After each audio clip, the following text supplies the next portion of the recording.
जैसे ही मेरी माँ की तबीयत बिगड़ी, मुझे यूं लगा जैसे जमीन मेरे पैरों तले से निकल गई हो। अस्पताल वल्लू ने साफ कह दिया था कि अगर फौरी इलाज न हुआ तो कुछ भी हो सकता है। दवाएं, टेस्ट, दाखिले के अखराजात, सब कुछ इतना महंगा था कि सोचते ही हाथ कांपने लगते। अबा दुनिया से जा चुके थे और माँ का सहारा सिर्फ मैं था। मेरे पास कोई हुनर न था, न कोई तालीमी डिग्री, बस मजदूरी का तजर्बा था, और वो भी छोटे मोटे कामों तक महदूद। लेकिन माँ की जान बचाने के लिए कुछ भी करना था। कुछ लोगों ने बताया कि पोश इलाके में एक बहुत बड़ी कोठी है जहाँ नौकर की जरूरत है। वो कहने को तो एक बाइज्जत नौकरी थी, मगर सब कहते थे कि वहाँ का माहौल बड़ा सख्त है, खास तौर पर मालिक साहबन का मिजाज। मैंने सोचा जो भी हो काम तो करना ही है। अगले दिन साफ कपड़े पहनकर, जूते पालिश करके, दिल में दुआ लिए उस कोठी के दरवाजे पर जा खड़ा हुआ। दरवाजा एक अधेड़ उम्र चौकीदार ने खोला, जिसकी नजर में शक भी था और थिकन भी। अंदर ले जाकर बैठा दिया। कुछ देर बाद एक औरत तेज कदमों से अंदर आई। उम्र शायद 40 से ऊपर हो, लिबास कीमती, चाल में रवंत और आंखों में सर्द मेहरी। वो मेरे सामने खड़ी होकर मुझे ऊपर से नीचे तक देखती रही, जैसे कोई पुराना कपड़ा हो जिसे परखा जा रहा हो। पूछा कि कहाँ से आया हूँ, क्या काम जानता हूँ, और सबसे अहम सवाल ये था कि कितने पैसों में काम करूंगा। मैंने नहायत आजिजी से कहा कि जो मुनासिब समझें दे दें, बस माँ का इलाज कराना है। ये सुनते ही उसके होंठों पर एक हल्की सी मुस्कुराहट अभरी। उसने कहा, नौकरी तुम्हें मिल सकती है, लेकिन यहाँ के उसूल सख्त हैं। वक्त पर काम, कोई सवाल नहीं, और जाती कामों में भी मदद करनी होगी। मैंने सिर झुकाकर हाँ कर दी। माँ का चेहरा नजरों के सामने था, जिसे बस्तर पर तड़पते देखकर दिल छलनी हो जाता था। मैंने खुद को तैयार कर लिया था हर जल्लत, हर सख्ती और हर तहकीर को सहने के लिए। बस माँ की सांसें बाकी रहीं। यूं मेरी कहानी इस कोठी के एक कोने से शुरू हुई, जहां मैं सिर्फ एक नौकर था, लेकिन अंदर ही अंदर एक बेटा, एक गैरतमंद जवान भी था, जिसे वक्त के साथ साथ खुद भी नहीं मालूम था कि वो कहाँ तक झुकेगा। पहले दिन की खामोशी और हचकिचाहट रफ्ता रफ्ता मेरी जिंदगी का मामूल बनने लगी। वो कोठी जितनी बड़ी थी, इतनी ही खाली महसूस होती थी। दीवारों पर महंगी तस्वीरें थीं, कालीन ऐसे कि कदम रखने को दिल न चाहे। शहनाज बेगम हर वक्त हुक्म देती, आवाज बुलंद करती और अजीब नजरों से देखती। शुरू में वो सिर्फ कमरे साफ करवाती, बर्तन धलवाती और सहन के पौधे सजाकर रखवाती, लेकिन आहिस्ता आहिस्ता वो जाती काम भी मुझे देने लगी। फोन उसके बेडरूम तक पहुंचाना, चाय हाथ में देना और शाम के कपड़े निकालकर इस्त्री के लिए रखवाना। हर बार जब उसके करीब जाता तो उसकी खुशबू से कुछ अजीब सा एहसास होता। एक दिन रात के कोई 10 बजे होंगे, बाकी मुलाजिम जा चुके थे। मैंने बावर्ची खाने में झाड़ू दिया और बाहर जाने ही वाला था कि लाउंज की लाइट जलती दिखाई दी। दबे कदमों वहां गया तो वो मंजर मेरी आंखों में जमसा गया। शहनाज बेगम सोफे पर बैठी थी और एक अजनबी शख्स सामने कुर्सी पर। लिबास, अंदाज, गुफ्तगू, सब कुछ बेहद कीमती। वो दोनों आहिस्ता आहिस्ता बात कर रहे थे। मैं दरवाजे के पीछे रुककर सुनने लगा। कुछ अल्फाज मेरे दिल में तीर की तरह पेवस्त हो गए। प्लाट, रजिस्ट्री, नाम तब्दील। और फिर एकदम से वो जमला, किसी को पता नहीं चलना चाहिए, खास तौर पर इन नीच लोगों में से किसी को नहीं। दिल की धड़कन जैसे रक सी गई। मेरा सांस जोर जोर से चलने लगा। मैंने पीछे हटकर वापस आने की कोशिश की, लेकिन पांवों किसी बर्तन से टकरा गया। आवाज गूंजी और लम्हे में खामोशी छा गई। दरवाजा खुला और शहनाज बेगम बाहर आई। एक जिनाटेदार थप्पड़ मेरे मुना पर पड़ा। बोली, जो कुछ सुना है दफन कर दो, तुम्हारी माँ की सांसें मेरे हाथ में हैं। उस रात में बस्तर पर लेटा तो नींद नहीं आई। अगली सुबह सब कुछ मामूल के मुताबिक चल रहा था। शहनाज बेगम हस्बे मामूल आवाजें लगा रही थीं, कामों पर झाड़ रही थी। मैंने तय कर लिया था कि मालिक साहबन का राज जानकर ही रहूंगा। और फिर वो मालिक साहबन का थप्पड़, जिसने मुझे अंदर से तोड़कर रख दिया था। माँ के इलाज की मजबूरी न होती तो मालिक साहबन को ऐसा सबक सिखाता कि उम्र भर याद रखती। रात के 11 बजे मैंने लाइट बंद की। दरवाजे की दरज थोड़ी सी खोलकर लाउंज पर नजरें जमाएं। वही शख्स, वही कीमती कपड़े, वही दब्बी दब्बी आवाज। वो किसी की जमीन का जिक्र कर रहा था। जाली दस्तखत, फाइलें बदलने और किसी बुजुर्ग के इंतकाल के बाद कब्जा लेने की बातें। शहनाज बेगम बार बार एक लफ्ज दोहरा रही थी। ये बात जमाल को किसी सूरत में नहीं पता चलनी चाहिए। मेरे जिस्म में सनसनाहट दौड़ गई। मैं चुपचाप पलटा। इसी रात मैंने अपने पुराने मोबाइल के वॉइस रिकॉर्डर को चार्ज पर लगाया। कैमरा धुंधला था, लेकिन आवाजें साफ आती थीं। अगली मुलाकात की रात मैंने मोबाइल पंखे के पीछे छिपाकर रखा, जिसका रख हमेशा लाउंज की तरफ रहता था। मैंने काम की आड़ में आते जाते कुछ जमले, कुछ आवाजें, कुछ चेहरे कैद कर लिए। लेकिन एक मसला था, वो शख्स अब मुझे शक की निगाह से देखने लगा था। वो आते जाते मेरी तरफ देखता, जैसे ज़हन में मेरा चेहरा महफूज करने की कोशिश कर रहा हो। एक बार तो उसने शहनाज बेगम के सामने मेरी तरफ इशारा करते हुए कहा, यही है ना वो लड़का, इसकी खामोशी खतरनाक लगती है। शहनाज बेगम ने बेनियाजी से कहा, یہ بس ایک غریب سا لڑکا ہے، زندگی میں کچھ دیکھا نہیں، کچھ جانتا نہیں، تم اس کی ٹینشن نہ لو۔ کام سے فارغ ہوا تو وہی ریکارڈنگ میں نے 3 بار سنی تھی، آوازیں، وقفے اور وہ جملے جو کسی بھی عدالت میں ایک خاندان کو زمین بوس کر سکتے تھے۔ شہناز بیگم کے راز میرے موبائل میں قید ہو چکے ہیں، لیکن مسئلہ یہ تھا کہ راز جتنا بڑا ہو اسے چھپانے والے اتنے ہی بے رحم ہوتے ہیں۔ صبح ناشتہ لگاتے وقت شہناز بیگم کی نظریں بار بار میری طرف اٹھ رہی تھیں، شاید وہ تول رہی تھی کہ مجھے کب اور کیسے خاموش کیا جائے۔ اسی دن شام کو ڈرائیور سلیم میرے پاس آیا، چھوٹے آہنگ میں بولا، اوے جمال اگل دساں بیگم صاحبہ دی آنکھاں اچج کل کچھ بدلیا ہے، بچ کے رہ تے نوکر ہی نہیں ہن خطرہ بھی بن چکی آئے ہیں۔ میں نے کوئی جواب نہ دیا، لیکن میں جان چکا تھا کہ مالک صاحبن کو مجھ پر شک پڑ چکا ہے۔ اسی رات جب سب سو چکے تھے، میں نے اپنے موبائل سے وہ ریکارڈنگز ایک پرانے USB میں منتقل کی۔ ایک طرف ماں کی سانسیں، دوسری طرف پیسہ، تیسری طرف نوکری کی فکر۔ دل نے کہا بس بھاگ جا، کسی گاؤں میں چھپ جا، ماں کا علاج کرا اور یہ سب پیچھے چھوڑ دے۔ رات کے پچھلے پہر دروازہ زور سے کھلا، 2 اجنبی آدمی اندر گھسے، سیدھا میرے کمرے کی طرف۔ سلیم نے وقت پر خبردار کیا تھا اور میں عقبی دروازے سے نکل گیا۔ میں نے ایک فیصلہ کر لیا تھا، میں دوبارہ اس گھر واپس نہیں جاؤں گا۔ میں وہ سچ لے کر نکل رہا تھا جو کسی اخبار کی شہ سرخی بن سکتا تھا، لیکن میں کسی صحافی یا پولیس کے پاس نہیں جا رہا تھا، میں جا رہا تھا اس شخص کے پاس، مالک صاحب۔ میں اگلے دن مالک صاحب کے دفتر کے باہر کھڑا تھا، ایک پرشکوا عمارت، باہر لگژری گاڑیاں اور اندر ایک ایسی دنیا جہاں قانون صرف طاقت کے حساب سے چلتا تھا۔ میں نے ریسیپشن پر نام لکھوایا اور انتظار کے لمحے گھنٹوں جیسے لگے۔ آخرکار ایک ملازم آیا اور مجھے اشارہ کر کے اندر لے گیا۔ کمرے میں داخل ہوتے ہی مالک صاحب نے نظریں اٹھا کر میری طرف دیکھا۔ عمر میں بڑے تھے، لیکن ان کی آنکھوں میں وہی سرد ہوشیاری تھی جو برسوں کا کھیل کھیلنے والوں کی پہچان ہوتی ہے۔ میں نے موبائل رکھا اور آہستہ سے کہا کہ مجھے ان سے ایک اہم بات کرنی ہے۔ انہوں نے خاموشی سے موبائل اٹھایا، کچھ لمحے سنا اور چہرے پر مسکراہٹ سی آئی، عجیب سی، جیسے پہلے سے سب جانتے ہوں۔ کہنے لگے، تمہیں لگتا ہے تم کوئی نئی چیز لے کر میرے پاس آئے ہو؟ بیٹا میں نے عمر گزاری ہے اور سب جانتا ہو میرے پیچھے کیا ہو رہا ہے۔ تم تو صرف ایک نوکر تھے، اب تماشائی بننے کی کوشش کر رہے ہو۔ میں چپ رہا، پھر ان کے الفاظ بدلے، بولے، شہناز کو تم کیا سمجھتے ہو؟ ایک بیوی، ایک گھر کی مالک صاحبن، اور وہ شخص جسے تم نے دیکھا وہ صرف ایک بزنس مین نہیں، وہ شہناز کی زندگی کا وہ پہلو ہے جو میں نے جان بوجھ کر اندھیرے میں رکھا۔ میں ٹھٹک گیا، میرا شک یقین میں بدل رہا تھا۔ مالک صاحب آہستہ سے گویا ہوئے، اس شخص کا نام فیضان خاں ہے، شہناز کئی برسوں سے اس کے ساتھ ہے، میں اس شہر کا مشہور بزنس مین ہوں۔ بات باہر نکلی تو میری عزت ختم ہو جائے گی، شان بانیش و عشرت سب بکھر جائے گا۔ کچھ باتیں ایسی ہوتی ہیں جن پر خاموشی ہی بہتر ہوتی ہے۔ میرا بھی ایک راز ہے جو صرف میری بیوی جانتی ہے۔ فیضان خاں کے ذریعے وہ میری آدھی سے زیادہ زمینیں اپنے اور فیضان خاں کے نام پر لگوا چکی ہے۔ یہ کہہ کر وہ آنسوں سے رونے لگے۔ میری سانس اٹک گئی، اب کہانی کا دھاگا کہیں اور جا رہا تھا۔ مالک صاحب نے کرسی سے ٹیک لگا کر کہا، تمہارے پاس جو کچھ ہے وہ میرے کام کا ہے۔ میں دفتر سے باہر نکلا۔ شہناز بیگم صرف ایک چالاک عورت نہیں نکلی، وہ تو ایک ایسا چہرہ تھی جس کے نیچے کئی کہانیاں دفن تھیں۔ اس کا چکر صرف جسمانی نہیں تھا، وہ ایک ایک کر کے مالک صاحب کی ہر چیز اپنے نام لگوا رہی تھی۔ اب معاملہ اس عورت کے کردار تک جا پہنچا تھا جسے میں روز اپنے سامنے دیکھتا تھا۔ اگلے 2 دن میں نے کسی سے کوئی بات نہیں کی، کوٹھی واپس نہ گیا، مالک صاحب کے دفتر کے قریب بھی نہیں پھٹکا۔ شہر کے پرانے حصے میں ایک سستے سے کمرے میں خود کو بند کر لیا۔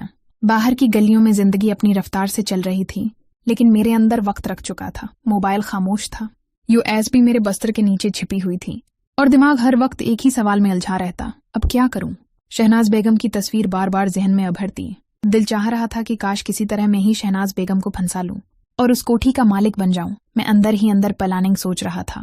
اسی رات دروازے پر آہستہ سی دستک ہوئی، دل دھڑک اٹھا، قدم دبے ہوئے تھے پر آواز اندر تک پہنچ گئی۔ میں نے دروازے کے پیچھے سے جھانکا تو وہی پرانا ڈرائیور سلیم کھڑا تھا، آنکھوں میں گھبراہٹ تھی، ہاتھ میں ایک چھوٹا سا لفافہ۔ دروازہ کھولا تو اس نے جلدی سے لفافہ میرے ہاتھ میں دیا اور آہستہ بولا، اب وقت نہیں ہے، بس پڑھ اور فیصلہ کر۔ لفافہ کھولا تو اندر چند تصویریں تھیں، شہناز بیگم اور فیضان خاں ایک ریسٹ ہاؤس کے اندر قریب بیٹھے، ایک دوسرے کی آنکھوں میں آنکھیں ڈالے۔ تصویریں کوئی اور لیتا رہا اور یہ دونوں بے خبر تھے۔ ساتھ ایک مختصر سی تحریر تھی، یہ تمہیں فیضان خاں نے بھیجیں، کہتا ہے اگر شہناز نے اس کو بھی دھوکہ دیا تو وہ سب کچھ بے نقاب کر دے گا۔ وہ چاہتا ہے کہ تم یہ تصویریں مالک صاحب تک پہنچاؤ، لیکن سوال یہ ہے کہ تم کس کے ساتھ ہو۔ یہ پہلی بار تھا کہ کہانی کی سمت میرے ہاتھ میں آئی تھی۔ اب میں چاہتا تو شہناز بیگم کو برباد کر سکتا تھا، या फिर उसकी जायदाद पर कब्जा कर सकता था। मालिक साहब को तस्वीरें देकर अपना फायदा निकाल सकता था। शहनाज बेगम जैसी औरत जो दुनिया के सामने मजबूत दिखाई देती थी, वो अब तस्वीरों में कमजोर लग रही थी, जैसे वो सच में किसी से मोहब्बत कर बैठी हो या शायद किसी और की चाल में फंस गई हो। मैं खामोशी से तस्वीरें मेज पर रखकर दीवार की तरफ देखने लगा। बाहर रात फैल रही थी। मैंने सगड़ सगाया और धुआं हुआ में उड़ाने लगा। अगली सुबह जब आंख खुली तो कमरे की छत नहीं, सवालात मेरे सर पर मंडला रहे थे। मैंने नाश्ता नहीं किया, बस ठंडा पानी मुंह पर मारा और तस्वीरें जीभ में डालकर बाहर निकल गया। कदम खुद पुरानी कोठी की तरफ उठने लगे। कोठी के दरवाजे पर पहुंचा तो हैरत हुई। बाहर कोई गार्ड नहीं था। दरवाजा आधा खुला हुआ था। अंदर दाखिल होते ही महसूस हुआ जैसे घर खाली है। वो चहल पहल, वो हुक्म चलाने वाली आवाजें सब गायब थीं। लाउंज की रोशनी मध्यम थी और हवा में एक अजीब सी उदासी बसी हुई थी। मैंने आहिस्ता से आवाज दी, लेकिन कोई जवाब नहीं आया। फिर अचानक जीने से किसी के कदमों की आहट सुनाई दी। शहनाज बेगम नीचे आ रही थी। आज उसकी चाल में लड़खड़ाहट थी। चेहरा जरद, आंखों के नीचे स्याह हल्के और हाथों में कपकपाहट। हम दोनों चंद लम्हे खामोश खड़े रहे। उसने मुझे देखा, जैसे दिल में कुछ कहना चाहती हो लेकिन अल्फाज साथ न दे रहे हों। फिर आहिस्ता से बोली, तुम्हें जो दिखाना था दिखा चुके हो, अब क्या चाहते हो? मैंने जेब से तस्वीरें निकालकर मेज पर रख दें। वो चंद लम्हे देखती रही, फिर नजरें चराकर बैठ गई। कुछ देर मुकम्मल खामोशी छाई रही। मैं जानती हूँ तुम मुझे सिर्फ एक चालाक औरत समझते हो। फिर वो उठी, चलती हुई मेरे करीब आई। अगर कभी सच जानना चाहो तो ऊपर वाले कमरे में आ जाना, बाकी सब तुम पर है। दरवाजा बंद हो गया। मैं जीना आहिस्ता आहिस्ता चढ़ता गया। ऊपर वाले कमरे का दरवाजा आध खुला हुआ था। अंदर से हल्की सी रोशनी झानक रही थी। कमरे के एक तरफ पुरानी अलमारी, एक मेज जिस पर गर्द जमी थी और दीवार पर कुछ तस्वीरें, जिन्हें देखकर मेरे कदम रख गए। एक तस्वीर में जवान शहनाज थी, सादा लिबास में, और साथ एक मर्द खड़ा था, फैजान खां। तस्वीर पुरानी थी, शायद 2 दहाई पुरानी। इसके नीचे एक तारीख लिखी थी, सन 2003। मैं मजीद करीब गया तो अलमारी के अंदर से कुछ कागजात झानक रहे थे। उस पर लिखा था, जब इज्जत के बदले खामोशी खरीदी जाए तो औरत सिर्फ बीवी नहीं रहती। डायरी के औराक पलटने पर सच एक एक करके नंगा होता गया। फैजान खां, जो आज शहनाज के साथ तस्वीरों में मौजूद था, दरअसल उसका माजी था। वो दोनों यूनिवर्सिटी में एक दूसरे से मोहब्बत करते थे, मगर शहनाज का खानदान ताकतवर, जागीरदार और सर्द मिजाज था। जब रिश्ता तय होने वाला था तभी शहनाज के वालिद ने फैजान खां को जेल भिजवा दिया, झूठे केस में, धोखाधड़ी के इल्जाम में। फैजान खां की जिंदगी उजड़ गई और शहनाज को मजबूरन इस जागीरदार से शादी करनी पड़ी जिसे आज सब मालिक साहब कहते हैं। मगर वो मोहब्बत, वो कहीं दब भी नहीं। सालों बाद जब फैजान खां वापस आया, शहनाज के पास अख्तियार नहीं था। वो अब इस हवेली की मालिक साहबन थी, लेकिन अपनी जिंदगी की कैदी। फैजान खां ने बदले के लिए रिश्ता फिर से जोड़ा, मगर अब वो मोहब्बत नहीं, जेल में काटे गए उन लम्हों का हिसाब लेने आया था जो जुर्म उसने किया ही नहीं था। शहनाज बेगम अब भी खामोश सूफे पर बैठी थी। मैं कोठी से निकलने ही वाला था कि फोन की घंटी बजी। एक अनजान नंबर था। कॉल उठाई तो दूसरी तरफ फैजान खां था। बोला, जमाल, तुम्हें लगा तुम शहनाज के करीब हो गए? तुम्हें लगा वो तुम पर भरोसा करने लगी है? जानते हो, ये औरत सिर्फ अपने मफाद के लिए किसी को भी इस्तेमाल कर सकती है। तुम्हें क्या लगता है डायरी तुम्हें ऐसे ही पड़ी मिली? वो चाहती थी तुम वो सब पढ़ो ताकि तुम्हें तरस आए। वो आज भी वैसी ही है जैसी कल थी, चालाक, समझदार और सबसे बढ़कर खुदगर्द। मेरी सांसें रकसी गईं। फैजान खां ने बात जारी रखी। बोला, मेरे पास सब कुछ है, ऑडियो कॉल्स, वीडियोज, बैंक के रिकॉर्ड्स। अगर मैं चाहूं तो एक रात में शहनाज को जमीन पर गिरा सकता हूं, लेकिन मैं चाहता हूं वो खुद गिरे, अपने भरोसे से, अपनी चालों से। मैंने पूछा, तुम चाहते क्या हो? फैजान खां की आवाज सख्त हो गई। बोला, तुम सिर्फ इतना करो, कल शाम मालिक साहब के ऑफिस जाना। मैं वहां सबके सामने एक फाइल रखूंगा जो शहनाज के असल चेहरे को नंगा करेगी।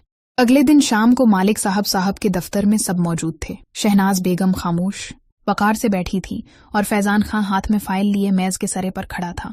मैं दरवाजे के करीब खड़ा इन तीनों को देख रहा था। कमरे में हुआ रखी हुई महसूस हो रही थी। सब निगाहें फैजान खां पर थीं। उसने अपनी जेब से सिगरेट निकाला, लेकिन फौरन वापस रख दिया। शायद ये वक्त धुएं में उड़ाने का नहीं था। फिर उसने शहनाज बेगम की तरफ देखा। उस नजर में न नफरत थी न मोहब्बत, बस एक पुराना हिसाब था जिसे लफ्जों से पूरा करना था। बोला, तुम सबने शहनाज को उस रूप में देखा है जो वो तुम्हें दिखाना चाहती थी। मालिक साहबन, बवकार, नरम मिजाज, सलीकामंद, लेकिन तुम में से किसी ने ये नहीं पूछा कि वो रात को कैसे सोती है, किस तरह ससक ससक कर अपनी रातें गुजारती है। बोला, जमाल, तुम्हें लगा कि तुमने सब कुछ देख लिया, वो तस्वीरें, वो मुलाकातें? नहीं, तुमने सिर्फ नतीजा देखा, कहानी नहीं। शहनाज और मेरी पहली मुलाकात उस दिन हुई थी जब वो यूनिवर्सिटी के बाहर अपनी किताबें उठाए तेज कदमों से चल रही थी और मैं पहली बार उसका दीवाना हो गया था। हमने ख्वाब देखे थे, एक छोटा सा घर, लेकिन फिर वो दिन आया जब उसके बाप ने मुझे थाने में बंद करवाया। मेरे हाथ में हथकड़ी डालकर कहा गया, तुमने जागीरदार की बेटी को गमराह किया है। और शहनाज, उसे कहा गया, या तो खामोशी अख्तियार करो या मेरे मरने की खबर सुनने को तैयार हो जाओ। फिर उसने मालिक साहब की तरफ देखा और कहा, तुम्हें लगा तुमने उसे अपनी बीवी बनाया? नहीं, तुमने उसे एक खूबसूरत कैदी बनाया, और वो कैद इतनी आरास्ता थी कि उसे कैद समझने में साल लग गए। फैजान खां की आवाज अब थोड़ी कांपने लगी थी, पर वो रका नहीं। बोला, मैं वापस आया तो वो औरत नहीं, एक जिंदा लाश। और मैं भी वो आशिक नहीं रहा था। मेरे अंदर सिर्फ बदला रह गया था। मैं उससे मिला, उसे याद दिलाया कि वो कौन थी, लेकिन जब उसने कहा कि वो कुछ भी छोड़ने को तैयार है, बस मेरे साथ चलने के लिए नहीं, तब मैं समझ गया कि उसके बाप से बदला लेने का अब वक्त आ चुका है। कमरा अब भी खामोश था। शहनाज की आंखों में नमी थी, पर वो रोई नहीं। मालिक साहब नजरें चरा रहे थे और मैं अंदर से सुन हो चुका था। फैजान खां ने आखिरी बार सबको देखा और बोला, मैं फाइल नहीं खोलूंगा, क्योंकि जो कुछ कहना था कह चुका। अब जिसे जो फैसला करना है करे। मैं शहनाज को बचाने नहीं आया और न गिराने, बस एहसास दिलाने आया था कि उसके बाप ने जिसके साथ शादी की थी वो तो औलाद पैदा करने के भी काबिल नहीं। मालिक साहब का रंग फीका पड़ गया। ये कहकर वो पलटा और खामोशी से कमरे से निकल गया। कमरे में एक अजीब सी खामोशी छा गई थी, जैसे सब कुछ रुक गया हो। फैजान खां जा चुका था, मगर उसकी कही हुई बातें कमरे की दीवारों में बस गई थीं। मालिक साहब अपनी कुर्सी पर गुमसम बैठे थे। इनकी निगाहें अब शहनाज पर नहीं, किसी खला पर जमी थीं। शायद अपनी अना के टूटने को महसूस कर रहे थे। शहनाज बेगम का चेहरा बेतासर था। शहनाज आहिस्ता से खड़ी हुई। वो मालिक साहब के सामने आए। उनकी आंखों में देखकर बोले, जो कुछ तुमने सुना वो तुम्हारे गुरूर के लिए शायद नाकाबिले बर्दाश्त हो, लेकिन मेरे लिए वो बरसों की खामोशी का मातिम था। मैंने कभी तुम्हें धोखा नहीं दिया, सिर्फ तुम्हारे साथ जिंदगी गुजारने के लिए अपनी मर्जियां कुर्बान की। वो मोहब्बत जो एक बार थी वो दफन हो चुकी थी, और मैं तुम्हारे नाम की लाश उठाकर जीती रही। मालिक साहब ने सिर झुकाया। पहली बार ऐसा लगा जैसे वो भी इंसान हैं, सिर्फ हुक्म देने वाला मर्द नहीं। उन्होंने आहिस्ता से पूछा, अगर सब इतना ही तल्ख था तो तुम रखी क्यों? शहनाज ने लंबी सांस ली और कहा, क्योंकि औरत के पास हर दरवाजे की चाबी नहीं होती। बाज दरवाजे जमाना बंद कर देता है और कुछ इज्जत बचाने के लिए खुद बंद करने पड़ते हैं। ये कहकर वो दरवाजे की तरफ मड़े और जाते जाते मेरी तरफ देखा। नजरें टिकराएं तो एक अजीब सा खामोश सवाल छोड़ गए। मालिक साहब ने मेरी तरफ देखा और पहली बार मुझसे बराह रास्त कुछ कहा, जमाल, तुम अगर ये सब न देखते न सुनते तो क्या आज सब कुछ बेहतर होता? मैं कुछ नहीं बोला। क्या कहता कि शायद झूठ में सुकून होता है, या ये कि सच ने जो कुछ बर्बाद किया वो पहले ही अंदर से मर चुका था। कमरे से बाहर निकलकर मैंने देखा, शहनाज लान में खड़ी थी। सरख दुपट्टा कुंधे पर ढलका हुआ, हवा में उड़ता। सब कुछ बिखर चुका था, लेकिन वो बिखराव भी अब एक सुनाटे में ढल चुका था। सुबह की रोशनी अभी आई नहीं थी, लेकिन मुझे नींद नहीं आई। फैजान खां का दिया हुआ खत मेरी जेब में था, जिसे अभी मैंने खोला नहीं था। वो कागज निकाला और जैसे ही पढ़ा मेरे अंदर कुछ बैठने लगा। खत में सिर्फ 2 जुमले थे, जिस बच्चे को तुमने कोठी में खेलते देखा वो मेरा खून है, जमाल। और शहनाज तुमसे ये सच कभी नहीं कहेगी, क्योंकि अब वो सच जीने से डरती है। मेरी सांस जैसे रख गई। दिमाग में आवाजें गूंजने लगीं, फैजान खां की, शहनाज की, मालिक साहब की, सबकी। वो बच्चा वही जिसे मैंने कई बार मालिक साहबन की गोद में हंसते देखा था। मैं सुबह होने से पहले कोठी के उस हिस्से में गया जहां शहनाज अक्सर अकेली बैठी दिखाई देती थी। वो वहां थी, एक चादर में लपटी हुई, जैसे पूरी दुनिया से कट्टी बैठी हूं। मैंने खत उनके सामने रखा और कुछ न कहा। उन्होंने खत पढ़ा और बस नजरें नीचे झुका लें। ना वजाहत दी, ना इनकार किया, बस खामोशी में एक अकरार था। फिर आहिस्ता से बोले, जमाल, कुछ सच बोलने के लिए वक्त नहीं मिलता, वो वक्त बस गुजर जाता है और हम उस सच के साथ जीते रहते हैं जैसे कोई बेनाम सजा। मैंने कहा, तो फिर अब क्या ये बच्चा ऐसी कोठी में बड़े होगा? क्या वो भी उस झूठ, इस मजबूरी, इस नाम के नीचे जिएगा जिससे उसका कोई वास्ता ही नहीं? शहनाज ने आसमान की तरफ देखा, जैसे दुआ कर रही हूं कि ये सब खत्म हो जाए। फिर वो बोले, नहीं, अब बस मैं थक गई हूं जमाल। अब ये सच जिसे भी जितना भी तकलीफ दे, मैं सब कुछ बताऊंगी, मालिक साहब को, दुनिया को और अपने बेटे को भी। मैं नहीं चाहती कि वो बड़ा होकर भी उस झूठ का वारिस बने जिसे हम सब ने बचाने की कोशिश की। और वो लम्हा वो आखिरी बार था जब मैंने शहनाज को कमजोर देखा। 2 दिन बाद शहनाज बेगम ने मालिक साहब से अलहदगी का फैसला किया। कोठी में खामोशी छा गई, लेकिन किसी को हैरत न हुई। वो बच्चा जो कभी कोठी की शान समझा जाता था, अब अपनी माँ के साथ किसी नए शहर जा चुका था। मालिक साहब ने कुछ नहीं कहा, शायद अब कहने को कुछ बाकी न था। फैजान खां गायब हो गया, जैसे आया था वैसे ही खामोशी से रुखसत। मालकन हमेशा के लिए अपने बच्चे को लेकर उठली चली गई, मगर जाते जाते इतनी मेहरबानी कर गई थी कि एक बड़ी रकम का चेक मुझे दी गई, जिससे न सिर्फ मैंने अपनी माँ का इलाज करवाया बल्कि एक छोटी सी करियाना की दुकान भी खोल ली।